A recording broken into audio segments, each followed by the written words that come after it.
네, 대구 경북 지역의 소식을 모아 전해드리는 마카다 뉴스 시간입니다. 어제가 스승의 날이었는데요. 이 스승의 날 풍경도 예전과는 사뭇 달라졌다고 합니다. 이제는 카네이션 한 송이에 축하의 감사의 한마디 그 정도로만 이제 끝내는 경우가 많다고 하죠. 네, 그리고 또 아이들의 교육 현장에서도 달라지는 점이 너무 많다고 하는데요. 특히 올해 교육 현장에서 가장 큰 변화라고 한다면 AI 디지털 교과서의 도입이 아닐까 싶은데요. 오늘 관련해서 뉴스민 김보현 기자와 이야기 나눠보겠습니다. 기자님 어서 오세요. 안녕하세요. 네. 뉴스민 김보현 기자입니다. 네, 반갑습니다. 일단 올 초부터 AI 디지털 교과서가 도입되는가 이 부분에 대해서 굉장히 이제 언론 보도 많이 됐거든요. AI 교과서가 정확하게 어떤 건지 좀 개념을 설명해 주세요. 네, AI 디지털 교과서는요, 인공지능 기술을 접목한 교육용 소프트웨어입니다. 기존에도 디지털 교과서라는 게 있긴 했는데요. 네. 그거는 종이 교과서를 디지털 기기에 옮긴 수준이라는 평가가 많았거든요. 그런데 이번 AI 교과서는 학생과의 상호작용이 가능하고 또 학습 수준이나 강점, 약점을 고려해서 학습 교재가 제시됩니다. 맞춤형 학습을 통해서 빠른 학습자한테는 심화 학습을 제공하고 느린 학습자한테는 보충 학습을 제공해서 학교에 소외되는 학생이 없도록 한다는 취지에서 도입이 됐고요. 네. 요즘에 AI 어플을 많이 사용하시는데 그것의 교과서 버전이라고 생각하시면 될 것 같아요. 네. 쉽게 말해서 학생들 책상에 유인물 대신에 노트북이나 태블릿 기기처럼 이런 전자기기들이 놓이는 겁니다. 네. AI 교과서가 탑재된 전자기기로 학생들이 문제를 풀면 교사가 실시간으로 이 풀이 과정을 확인할 수도 있다고 합니다. 아, 그렇군요. 사실 요즘에 모든 분야에 AI가 도입이 되는데 이제 학생들이 공부하는 교과서에도 AI가 도입이 된 겁니다. 근데 아직까지 익숙하지가 않다 보니까 이게 실제로 어떻게 친구들의 공부를 도와준다는 건지 궁금해요. 네, 영어 과목을 예로 들어보면요. 학생들이 선생님 지시에 따라서 영어 표현을 이어폰에 대고 이야기를 하면 이 AI 교과서 프로그램이 학생의 억양과 강세를 분석해서 올바르게 읽었는지 확인을 해줍니다. 네. 네. 또 수학 같은 경우도 학생들의 오답 유형을 분석해서 취약한 부분에 맞는 연습 문제를 개별 맞춤으로 제공해주는 식이라고 합니다. 나한테 딱 맞는 맞춤형 교과서가 되어준다는 말 같은데 설명만 들으면 정말 똘똘한 교과서다라고 말을 할 수 있을 것 같습니다. 그렇다면 대구 지역의 우리 학생들도 지금 AI 디지털 교과서를 사용을 하고 있는 건가요? 네, 학교에서 의무적으로 사용하는 교과서랑 또 학교장 재량에 따라 학교마다 선택적으로 사용하는 교육자료 중에 어떤 것으로 사용해야 할지 올해 초에 논란이 있긴 했지만요. 네. 일단은 교과서 지위를 유지하게 됐습니다. 다만 올해는 도입 초기인 만큼 학교별로 자율적으로 선택할 수 있게 해뒀고요. 또 서책형 교과서를 동시에 같이 사용할 수 있도록 열어뒀습니다. 네. 그래서 올해는 초등학교 3학년, 4학년, 중학교 1학년, 고등학교 1학년을 대상으로 영어, 수학, 정보 과목에 한해 신청한 학교들 먼저 우선적으로 도입이 됐고요. 네. 교육부는 향후 이 적용 학년과 과목을 확대할 계획이라고 합니다. 네. 올 초에 이제 찬반 논란도 많이 있었던 걸로 알고 있고 이게 또 학교장 재량에 따라서 하게 되는 건데 대구 같은 경우에는 거의 대부분 학교에서 이게 도입이 되는 걸로 이제 결론이 나는 거죠. 네, 맞습니다. 이 교육부에서 올해는 AI 교과서를 학교마다 자율적으로 도입해라 이렇게 지침을 내렸었는데요. 네. 대구 같은 경우는 이렇게 학교마다 선택권이 있음에도 98%라는 높은 도입률을 보여서 좀 특수한 케이스로 분류가 됩니다. 네. 이 전국 학교의 평균은 30% 수준이거든요. 그걸 감안하면 매우 높은 수치인 네. 거고요. 이 교과서라는 게 사실 규정상 학교 구성원들이 합의를 해서 학교장이 재량으로 선택을 할 수 있는 겁니다. 그런데 대구교육청은 올해 1월부터 교육감 주도로 대구는 전면 도입하자 이런 의지를 강하게 밀어붙였어요. 네. 이에 전교조나 교사노조 같은 교원단체들은 대구교육청이 좀 과하게 학교장 재량에 개입을 했다고 불만을 갖기도 했습니다. 네. 다른 지역에 비해서 98%로 이렇게 높은 수치면 상당히 높은 수치인데 네. 교원단체에서는 그런데 AI 디지털 교과서 도입을 반대하고 있다고 하셨습니다. 이유가 있을 것 같은데요. 네, 이게 아직 도입 초기인 만큼 그 효과에 대한 검증이 되지 않아서 부작용이 우려된다는 이야기들이 많았습니다. 네. 학기 시작 전인 2월에 대구 교사노조가 지역 교사 74명을 대상으로 설문조사를 진행을 했는데요. 이 AI 교과서 도입에 찬반 의견을 묻는 질문에 반대 의견이 98%가 나왔습니다. 네. 또 전교조 대구지부 같은 경우는 교육감이 일선 학교가 해야 할 결정에 부당하게 개입했다고 교육감을 직권 남용으로 고발하기도 했습니다. 네, 결국에는 이제 고발까지 이어지게 됐는데 교육청의 입장이 어떤지도 궁금해요. 네, 대구교육청은 일선 학교 결정에 교육청이 개입하지 않았다는 입장입니다. 예. 네. 다만 강은희 교육감이 올해 초부터 기자간담회나 인터뷰를 통해서 AI 교과서를 대구는 정책적 차원에서 현장에 다 보급하겠다 이런 입장을 밝혔었거든요. 네. 덧붙여서 타 시도에 비해서 교원 연수라든지 이 AI 교과서 사용 인프라가 더 빠르게 구축이 되었기 때문에 바로 적용을 해도 문제가 없다는 입장입니다. 네, AI 디지털 교과서 도입을 두고 교원 노조와 또 교육청의 입장이 이렇게 엇갈리고 있는데 저만 또 생각을 해봐도요, AI 디지털 교과서가 생긴다라고 하는 건 생각을 안 해봤었는데 요즘 학생들은 또 이렇게 디지털 기기 활용을 너무나 잘 하잖아요. 네. 시대가 바뀌면서 생기는 자연스러운 변화인가 싶기도 하고요. 아무래도 그러면 실제로 이 AI 디지털 교과서를 사용하는 학생들의 반응이 가장 중요할 것 같아요. 어떤가요? 네, 대구의 한 초등학교 선생님이 AI 교과서를 사용해서 수업을 하고 학생들로부터 받은 피드백 자료를 보내왔는데요. 네. 함께 보시죠. 네. 네, 실제 이제 수업 후에 종이책과 디지털 교과서, AI 교과서에 대한 장단점을 이제 정리해 놓은 겁니다. 일단 종이책은요, 예쁜 글씨체를 연습할 수 있다. 추가 내용을 적기 쉽다. 직접 적어서 기억에 잘 남는다. 단점은 훼손이 쉽다. 글씨를 쓰면 손이 아프다.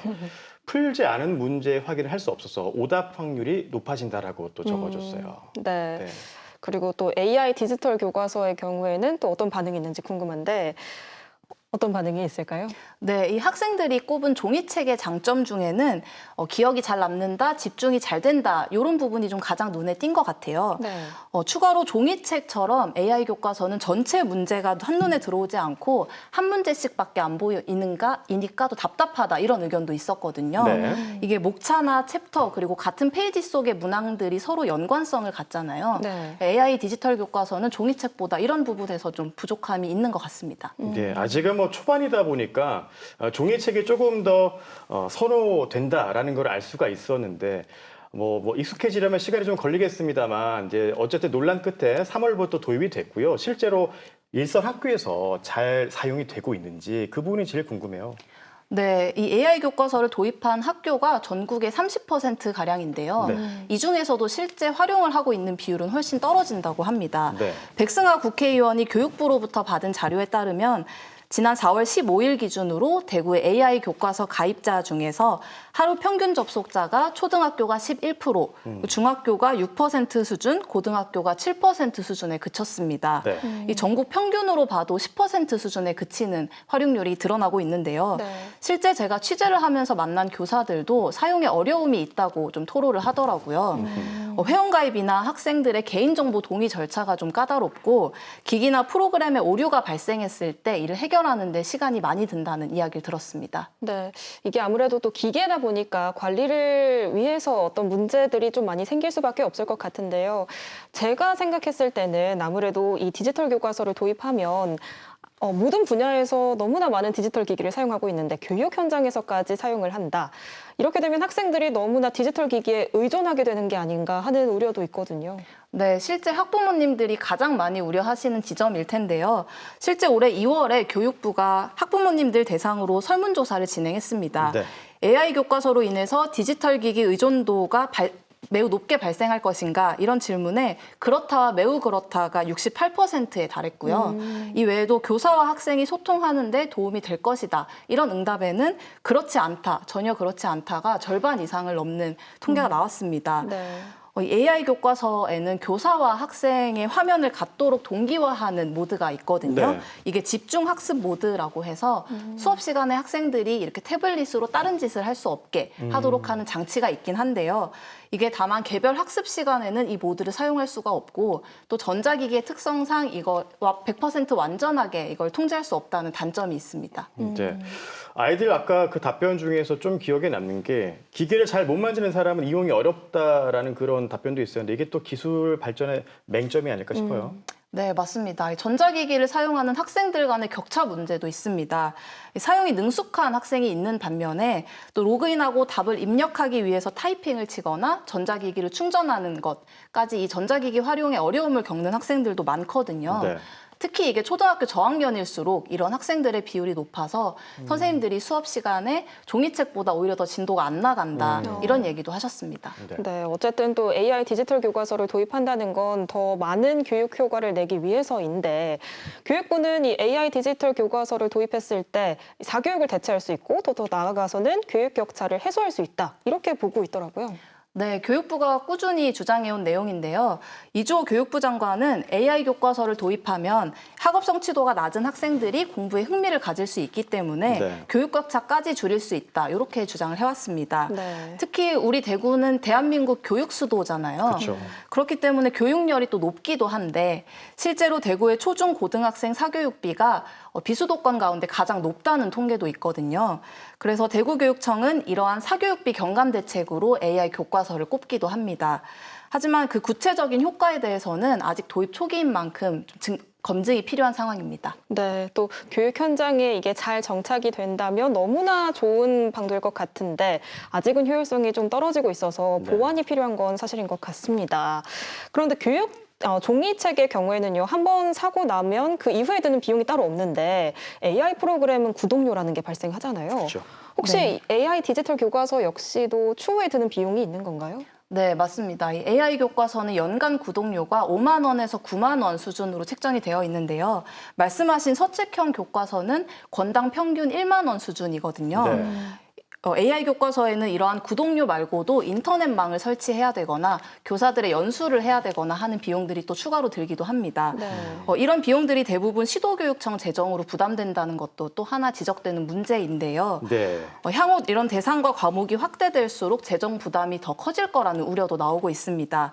올해 대구교육청이 이 AI 디지털 교과서 구독 지원 사업에 배정한 예산은 약 90억 원 수준입니다. 예, 많은 예산을 들여서 이제 도입이 되는 만큼 잘 정착이 되고 또 일선 학교에서 잘 이용을 할 수 있으면 좋겠는데 네. 또 다른 이슈가 지금 생겼습니다. 이 AI 교과서를 반대하는 그 시민들의 서명이 지금 진행 중이라면서요?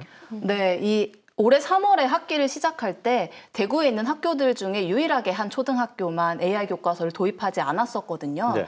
그런데 올해 3월에 학기를 시작할 때 교장 선생님이 바뀌고서 갑자기 이 학교에도 AI 교과서 도입이 결정이 됐다고 해요. 그래서 이후에 이 학교에 근무하시는 한 선생님이 문제가 있다 생각을 하고 직접 대구 곳곳을 돌면서 여기에 반대하는 공익감사 청구 대구 시민 서명을 받았다고 합니다. 약 한 달가량 1,500명이 넘는 대구 시민의 서명이 받아졌고요. 네. 네. 지금 이 공익감사는 감사원에서 감사 실시 여부를 검토 중이라고 합니다. 이 선생님은 대구만 AI 교과서를 이렇게 높은 비율로 도입하게 된 배경이 뭔지, 이 과정에서 비민주적인 절차는 없었는지, 그리고 높은 구독료를 지급하기 위해서 삭감된 예산은 무엇인지 좀 투명하게 밝혀야 한다고 이야기하세요. 네. 이 AI 디지털 교과서가 올바르게 정착을 하기 위해서는 또 여러 의혹이 제기될 만큼 올바른 결과가 또 도출되어야 할 게 아닌가 싶습니다. 기자님, 실제로 이 선생님들을 교육 현장에서 직접 만나면서 취재를 해 오셨는데 직접 느끼시기에 이 교육 현장에서 가장 필요한 건 어떤 거인 것 같나요? 네, 지금은 공교육의 역할에 대해서 고민과 좀 토론이 필요한 시점 같습니다. AI 교과서 도입을 계기로 저도 여러 선생님들을 만나 뵀는데요. 인터뷰를 해보면 공통적으로 지금 학교에 정말 시급한 건 스마트폰에 빠진 아이들을 구출해내는 일이라고 하시거든요. 네. 지금 실제 학교에 우울이나 자살 충동, 그리고 분노 조절 같은 문제를 가진 학생들이 이런 정신 건강에 관련된 사례들이 좀 점점 많이 늘고 있다고 하세요. 네. 이렇게 AI 교과서에 막대한 예산이 들어가는 만큼 정말 필요한 곳에 예산이 잘 쓰이고 있는지를 저희 기자들이 좀 잘 점검해야겠고요. 네. 또 교원단체들에서는 학급당 학생 수를 줄여서 교사들이 학생들을 세심하게 살필 수 있어야 하고 또 동시에 위기 학생들을 지원하는 방안을 충분히 마련해야 한다고 지적을 하고 있습니다. 네. 예, 알겠습니다. 오늘 말씀은 여기까지 듣겠습니다. 지금까지 AI 디지털 교과서에 대해서 뉴스민 김보현 기자와 함께 얘기 나눴습니다. 고맙습니다. 고맙습니다.